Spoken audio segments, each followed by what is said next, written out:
Now, it's been a while since I did a update on gang stalking, so I think it's important for every victim to update their channel every so often. So I'll just tell you briefly my story, what happened to me, so you can get an idea of how corrupt this government is. Because I believe that there's only certain things that we can prove, that is easy to prove, that can finally bring this criminal combine down off their comfy hill. So let's get with it. Let's talk about what happened, and you can decide for yourself if there's anything suspicious going on. Okay, I'm at a red light. It was November 2016, and this military truck, with this guy, military guy in a truck, pulls up to me, runs over to my car, and tries to get in the driver door, tries to get at me, and the door's locked so he can't get in. But here's how you know the government's in on it.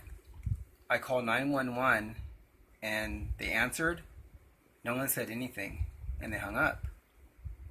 I drove 10 blocks, which took me about 5 to 10 minutes. I called again.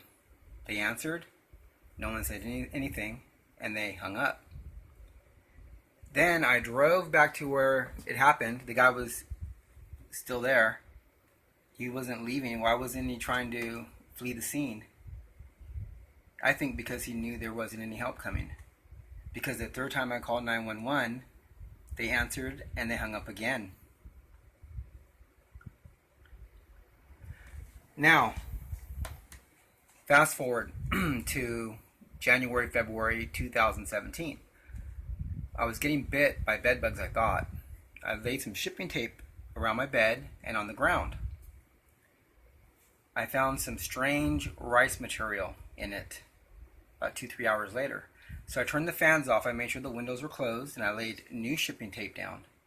And a few hours later, again, I got like 50 to 100 of these little rice-looking material things inside the shipping tape. However, I didn't see this stuff move around the room, but it had to be moving to get stuck into the shipping tape. So I grabbed my camcorder. I pointed at the condos because there's some weird people over there. I said, I believe this stuff's coming from the condos right here. As I say that, 6 huge guys in suits come running out to the platform, sweating bricks.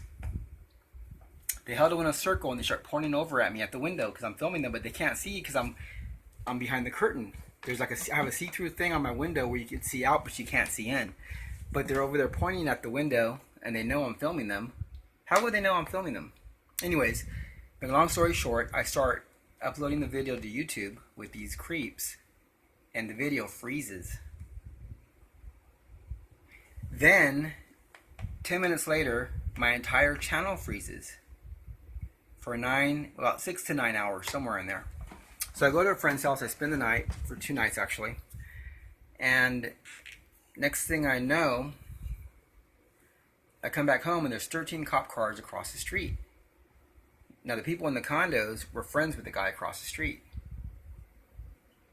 They were going in and out of his apartment. The guy, I never see the guy again. He disappears, but I do see him again. Because 4 months later, I see him back there talking to the neighbor, the lady, in the house straight across the street from my aunt's house.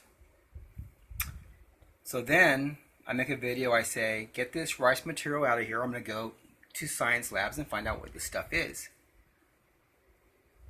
Within a couple of days, this stuff is completely removed from my apartment.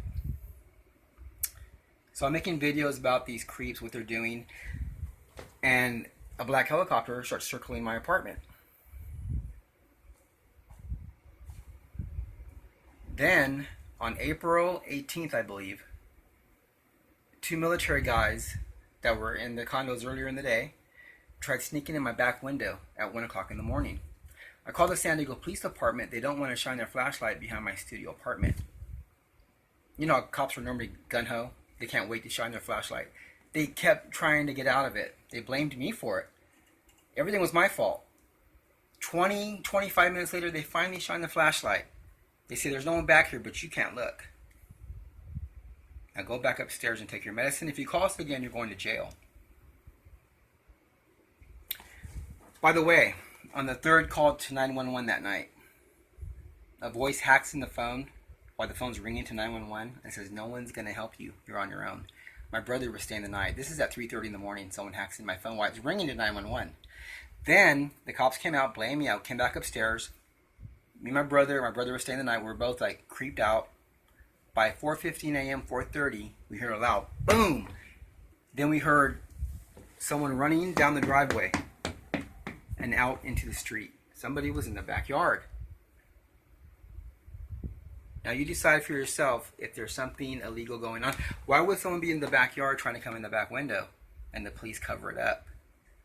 Unless it's attempted murder. This is the San Diego police. There's no way the mayor doesn't know about this. This is what's going on in San Diego. I just told you a true story. Everything I said was true. I'll take a polygraph test on it.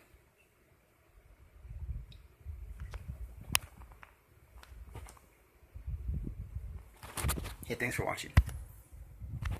Be safe. Tell everyone you know about what's going on. Write letters, put them in envelopes, and go church hopping. And if you don't show up on this date, tell them to open it. This other date, tell these other people to open it.